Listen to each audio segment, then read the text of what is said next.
नमस्कार दोस्तों, मेरे चैनल नारी अनारी में आपका स्वागत है। दोस्तों, काला जादू का नाम सुनते ही मन में डर लगने लगता है। माना जाता है कि काला जादू उसे कहते हैं जिसके माध्यम से व्यक्ति अपने स्वार्थ को पूरा करने की कोशिश करता है या किसी को नुकसान पहुंचाने का काम करता है। भारत में बंगाल और असम को काला जादू का गढ़ माना जाता है। वैसे पूरी दुनिया में कई ऐसे तांत्रिक हैं जो इस विद्या का प्रयोग करते हैं। काला जादू गुप्त तरीके से की जाने वाली कला है। काला जादू के अंतर्गत मूठ करनी विद्या, वशीकरण, स्तंभन, मारन, भूत प्रेत, टोने और टोटके आदि आते हैं। आज भी कई ऐसे लोग हैं जो काला जादू पर विश्वास करते हैं, लेकिन क्या सच में काला जादू होता है? आइए जानते हैं कि काला जादू क्या होता है, के रहस्य, लक्षण क्या हैं और इससे बचने के तरीके क्या हैं। भारत में तंत्र मंत्र, काला जादू प्राचीन काल से अस्तित्व में है। काला जादू मानने वाले लोग कहते हैं कि यह पारंपरिक रूप से पराप्राकृतिक दुष्ट शक्तियों की सहायता से अपने स्वार्थी उद्देश्यों को पूरा करने के लिए किया जाने वाला एक जादू है। कहते हैं जिस व्यक्ति पर काला जादू किया जाता है उसका स्वयं पर काबू नहीं रहता। काले जादू के माध्यम से किसी भी इंसान को वश में कर भ्रमित कर सकते हैं, किसी को मार भी सकते हैं। कहते हैं कि काले जादू से इंसान को जानवर भी बनाया जा सकता है। काला जादू व्यक्ति के जीवन को मानसिक, शारीरिक और आर्थिक रूप से प्रभावित करता है। यह एक बंच ऑफ एनर्जी है जिसे एक इंसान द्वारा दूसरे इंसान पर भेजा जाता है। इसे law of conservation of energy से समझा जा सकता है, जिसके अनुसार एनर्जी में be transform from one form to another but it can not be created और डिस्ट्रॉयड। इसका सकारात्मक और नकारात्मक प्रयोग होता है। जो बुरी शक्ति, ऊर्जा या दृष्टि होती है, उससे काला जादू की कला जानने वाले आपको आसानी से अपने वश में कर लेते हैं। काले जादू का प्रयोग अपने शत्रु को हानि या चोट पहुंचाने के लिए कुछ विशेष तरह की क्रियाओं के द्वारा तंत्र मंत्र में नकारात्मक शक्तियों को जागृत किया जाता है। शास्त्रों में काले जादू को अभिचार के नाम से भी जाना जाता है, अर्थात ऐसा तंत्र मंत्र जिससे नकारात्मक शक्तियों को जागृत किया जाता है। सनातन धर्म का अथर्ववेद सिर्फ सकारात्मक और नकारात्मक चीजों के लिए ऊर्जाओं के इस्तेमाल को ही समर्पित है। ऊर्जा सिर्फ ऊर्जा होती है, वह न तो दैवीय होती है न शैतानी। आप उसे कुछ भी बना सकते हैं, देवता या शैतान। अर्जुन ने भी कृष्ण से यही पूछा था। हर चीज एक ही ऊर्जा से बनी है और हर एक चीज दैवीय है, तो वही देवत्व दुर्योधन में भी हो, तो वह ऐसे काम क्यों कर रहा है? तब कृष्ण ने कहा, ईश्वर दिव्यता निर्गुण है, उसका अपना कोई गुण नहीं है। इसका अर्थ है कि वह बस विशुद्ध ऊर्जा है।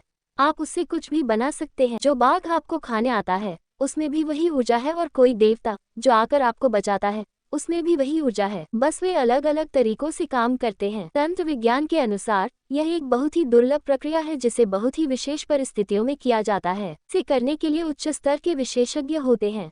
इस कार्य में एक गुड़िया का उपयोग होता है। इसे कई तरह की खाने की चीजों जैसे बेसन, उड़द के आटे आदि से बनाया जाता है। उसके बाद जिस व्यक्ति पर जादू करना होता है उसका नाम लेकर पुतले को जागृत करने के लिए विशेष मंत्रों से जान डाली जाती है। पुराने समय में इस तरह का पुतला बनाकर उसका प्रयोग सिर्फ दूर बैठे रोगी के उपचार व परेशानियां दूर करने के लिए किया जाता था, जिसमें पुतले पर रोगी का बाल बांधकर विशेष मंत्रों से उसके नाम के साथ जागृत किया जाता था। इसके बाद रोगी के जिस भी अंग में समस्या होती थी, पुतले के उसी अंग पर सुई को गड़ाकर विशेषज्ञ अपनी सकारात्मक ऊर्जा को वहां तक पहुंचाता था।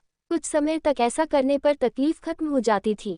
यही कारण है कि इसे रेकी और एक्यूप्रेशर का मिश्रण भी कहा जा सकता है, जिसमें अपनी आध्यात्मिक ऊर्जा की सहायता से किसी को जीवन दिया जा सकता है। लेकिन कुछ स्वार्थी लोगों ने इस प्राचीन विधा को समाज के सामने गलत रूप में स्थापित किया। दरअसल उन्होंने अपनी ऊर्जा का उपयोग समाज को नुकसान पहुंचाने के लिए किया। इस तरह काले जादू की सहायता से सकारात्मक ऊर्जा पहुंचाकर किसी के रोग व परेशानी को दूर किया जा सकता है। ठीक उसी तरह सुई के माध्यम से किसी तक अपनी नकारात्मक ऊर्जा पहुंचाकर उसे तकलीफ भी दी जा सकती है। तभी से इसे काला जादू नाम दिया जाने लगा। जिस व्यक्ति पर काले जादू, टोने, टोटके या तंत्र मंत्र हो उसके लक्षण इस प्रकार होते हैं, जैसे मानसिक अवरोध, सांसों में भारीपन या तेज चलना, गले में खिंचाव, बिना किसी चोट के जांघ पर नीले रंग के निशान आना, हृदय में भारीपन महसूस होना, पर्याप्त नींद न आना, किसी की मौजूदगी का भ्रम होना, घर में बिना किसी विशेष कारण के कलह या लड़ाई झगड़ा, निराशा, कुंठा, बेचैनी, अशांति तथा उत्साह की कमी, घर के किसी सदस्य की अप्राकृतिक मृत्यु, व्यवसाय में अचानक हानि का होना इसके पुख्ता लक्षण माने गए हैं। कहते हैं कि यदि काले जादू का समय रहते उपाय न किया जाए तो यह अत्यंत विनाशकारी, भयानक तथा घातक हो सकता है। इंसान की जिंदगी तबाह तथा बर्बाद हो सकती है। काला जादू से बचने के उपायों में रोज हनुमान चालीसा का पाठ करना चाहिए। हर मंगलवार को मंदिर जाएं। कहते हैं कि हनुमान से भूत प्रेत सब दूर भागते हैं। ऐसा करने से आप बुरी नजरों से बच सकते हैं। काले जादू से बचने के लिए अपने घर में गोमूत्र का छिड़काव करें। शास्त्रों में गोमूत्र को पवित्र माना जाता है क्योंकि गाय में सभी देवी देवताओं का वास होता है। अगर हो सके तो थोड़ा गोमूत्र पी भी सकते हैं। घर में सुबह और शाम को कर्पूर जलाएं।